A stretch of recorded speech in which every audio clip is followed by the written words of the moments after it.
Upon every close scrutiny of the alleged references to Muhammad in the Bible as a prophet, they absolutely have no relation to the prophet of Muhammad, nor prophesy his coming. Muhammad is not mentioned in the Old Testament. Muhammad is not mentioned anywhere from Genesis to Revelation. Muhammad is God's true messenger. That's a joke.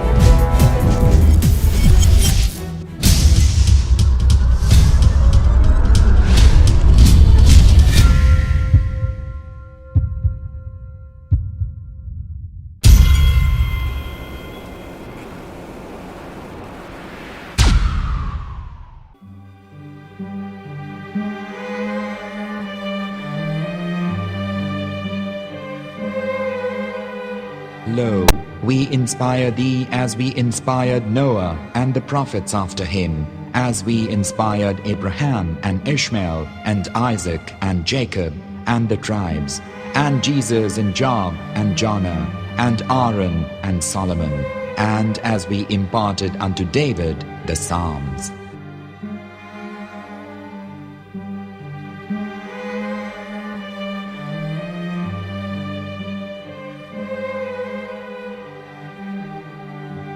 The verse we've just heard is from chapter 4 of the Quran. In the verse, God is affirming to humanity that Muhammad is indeed the recipient of a divine guidance, just as Noah, Abraham, and the rest of the prophets. However, some Christians and Jews today don't believe that Muhammad was a prophet and the covenant that God made with Abraham.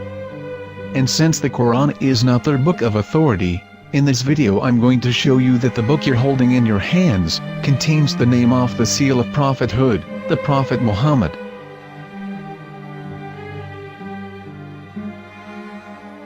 As known, the Old Testament was preserved in the Hebrew language. In the 5th chapter of the Shir HaShirim, which is one of the 5 Megillat or sacred scrolls that are part of the Hebrew Bible, or for short the Song of Solomon, as Christians know it today. That chapter is discussing someone. Jews will say it is discussing Solomon, while Christians will say it is discussing Jesus.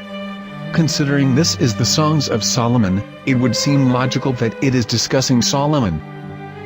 The verses, describing this mystery man, have the narrator's speech conjugated in the feminine, meaning it is a woman who is describing this man.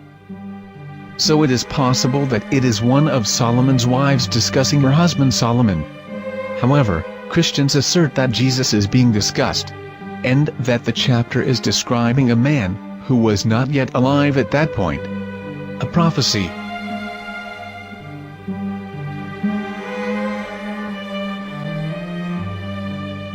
In reading the English translation of Song of Songs 5:16, it finishes the description by saying, "He is altogether lovely," but what most people don't know is that the name of that man was given in the original Megillat. Here is verse 16, and how it is written in ancient Hebrew, before introducing the vowels, in the 8th century. From the Hebrew Bible, on scripturetext.com. Here is the word in question. This word is made of 4 letters. Mem, Het, Mem, Dalet. Now when reading the word as it is written in its original form, with no vowels, it can be read as Muhammad, which is the name of the Muslim prophet, or as Mamad with no A after the H. According to Ben Yehuda's Hebrew English Dictionary, it is correctly pronounced as Muhammad, not Mamad. So how we're going to know for sure if it's pronounced as Muhammad, the Muslim prophet, or as Mamad, a random Hebrew word? The only way is to give the verse to a rabbi and say to him, "Please read."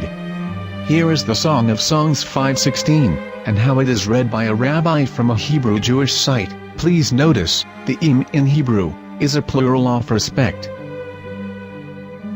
חיכו ממתקים וכולו מחמדים, זה דודי וזה רעי בנות ירושלים. חיכו ממתקים וכולו מחמד, מחמד, מחמד, מחמד, מחמד, מחמדים. זה דודי וזה רעי בנות ירושלים.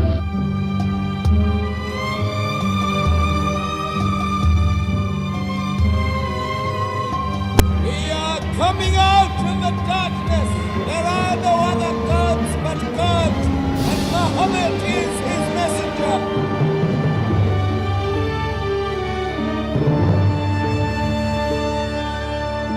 Let the world hear. חיכו ממתקים וכולו מחמדים. זה דודי וזה רעי בנות ירושלים. חיכו ממתקים וכולו מחמד, מחמד, מחמד, מחמד, מחמד, מחמדים. זה דודי וזה רעי בנות ירושלים.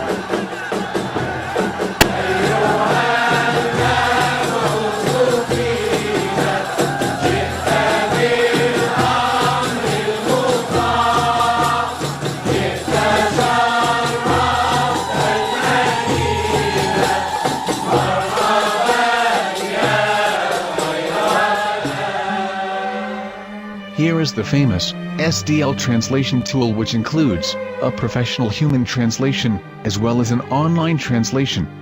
We're going to copy our Hebrew word of the Song of Songs directly from the Jewish site. It's the same site where you can hear the rabbi reading the verse in Hebrew. All links are in the description, so we're going to copy the word and paste it and ask, please translate. Are they going to translate the meaning of the name of that person? As the Bible translators did. Which is the praised and the lovely one, or are they going to keep the name as it is? Well, see it yourself. Here is the World Lingo Translator. The result is the same. It's Muhammad. You have no right. You have no right to translate names of people. Anybody. Your name should be retained. Mr. Black is Mr. Black, though he's white. You have no right to translate names of people. But they have been doing that. Muhammad ibn, they translated as altogether lovely. But the word Muhammad is there in the Hebrew language. The word Muhammad is there in the Hebrew language.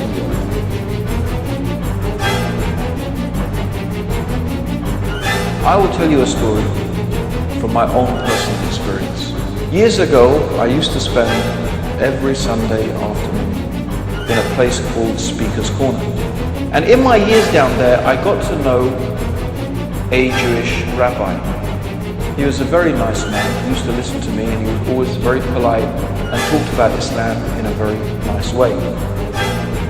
And one day during one of our conversations after some years, I thought that it was about time I should invite him to Islam. So I said to him, you know, my friend, we have been talking now for many years, and even you have admitted to me that Muhammad is a prophet. So why then do you not embrace Islam? He said to me, we Jews, we never change our religion. I said, but half of the rabbis of Medina became Muslim. He said, that is true, but still, we Jews never change our religion. I thought, what can I say to him? He looked at me and said, listen to me, my friend.